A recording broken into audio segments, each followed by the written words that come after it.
Home made paneer എങ്ങനെയാണ് ഉണ്ടാക്കുകയെന്ന് നമുക്ക് നോക്കാം. വളരെ സിമ്പിളായിട്ട് ഉണ്ടാക്കിയെടുക്കാം. ഒരു പ്രിസർവേറ്റീവ്സ് ഒന്നും ചേർക്കാതെ എങ്ങനെയാണ് ഉണ്ടാക്കുകയെന്ന് നമുക്ക് നോക്കാം. എല്ലാവർക്കും നമസ്കാരം. പനീർ ഉണ്ടാക്കാനായിട്ട് ഏകദേശം 1 ലിറ്ററോളം പാലെടുത്തു. അതിലിത്തിരിയും കൂടി കൂടുതലുണ്ടാവും. ഇനി പാല് തിളപ്പിക്കാൻ വയ്ക്കുക. ഇതെല്ലാവർക്കും അറിയുന്നതായിരിക്കും, പക്ഷേ എന്നാലും അറിയാത്തവർക്ക് വേണ്ടി ഞാൻ കാണിക്കുകയാണ് കേട്ടോ. നന്നായി തിളച്ചു വന്നു. അതിലേക്ക് വിനീഗറാണ് ചേർത്ത് വന്ന പാലിലേക്ക് വിനീഗർ ചേർത്തു. ഒരു 3 ടേബിൾ സ്പൂണോളം വിനീഗർ ഉണ്ട്. ഇപ്പം തന്നെ കട്ടയാവാൻ തുടങ്ങി. നന്നായി ഇളക്കി കൊടുക്കുക. വെറും വെള്ളവും കട്ടയും മാത്രമായി തീരണം. അപ്പം നമുക്ക് അരിച്ചെടുക്കാം. നാരങ്ങ കൊണ്ടും ചെയ്യുക, ചെറുനാരങ്ങയും കൂടി ഒഴിക്കുക. പക്ഷേ എപ്പോഴും നല്ല ഇതായി കിട്ടുന്നത് വിനീഗർ ഒഴിച്ചിട്ടാണ്. ഇപ്പം ഇതിൻ്റെ മുകളിൽ ഒരു നല്ല വൃത്തിയുള്ള തുണി വെച്ചതിന് ശേഷം നമുക്ക് ഇത് ഒഴിച്ചു കൊടുക്കാം.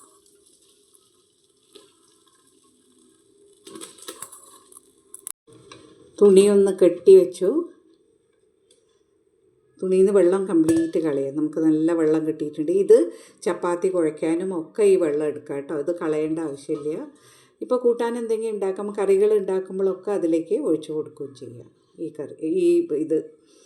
ഈ പനീർ ഉണ്ടാക്കിയ ബാക്കി വരുന്ന വേയെന്നല്ലേ പറയുക അതിന്, അത് നമുക്ക് ഉപയോഗിക്കാം ഈ വെള്ളം.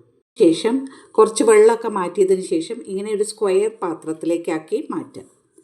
ഇപ്പോൾ കിട്ടാൻ വേണ്ടിയിട്ട് നമുക്കിതിങ്ങനെ പ്രസ് ചെയ്ത് കൊടുക്കാം. നമ്മൾ വാങ്ങുന്ന ഷേപ്പൊന്നും കിട്ടുന്നില്ലെങ്കിലും കൂടി നമുക്ക് ഒരു വിധത്തിൽ നല്ല ഷേപ്പ് കിട്ടും. ഇങ്ങനെയൊന്ന് പ്രസ് ചെയ്ത് കൊടുക്കുക. വെള്ളം ഉണ്ടെങ്കിൽ കളയണം കേട്ടോ, വെള്ളം പോയിക്കോളും. നമുക്ക് പ്രസ് ചെയ്തതിന് ശേഷം ഇതിലുള്ള വെള്ളം കളയാനായിട്ട് നമുക്ക് ഇങ്ങനെയൊന്ന് പ്രസ് ചെയ്ത് ഇങ്ങനെ ആക്കി കൊടുത്താൽ മതി. പനീറിൽ കുറച്ച് വെള്ളം ഉണ്ടാവും. ആ വെള്ളം പോവാനായിട്ട് നമുക്കൊരു കാര്യം ചെയ്യാം. ഇങ്ങനെ ഈ തുണിയിൽ കെട്ടിയതിന് ശേഷം വീണ്ടും ഇങ്ങനെ കെട്ടിയിട്ട് ആ പാത്രത്തോടു കൂടി തന്നെ നമുക്ക് അരിപ്പേൻ്റെ മുകളിൽ വെച്ചിട്ട് വെള്ളം കംപ്ലീറ്റ് പോട്ടെ. അത് അങ്ങനെ ചെയ്യാം. റെഡിയായി കിട്ടി. നല്ല ടേസ്റ്റി ആയിട്ടുള്ള കറികളും മസാലയും ഒക്കെ ഉണ്ടാക്കുക. അതുകൊണ്ട്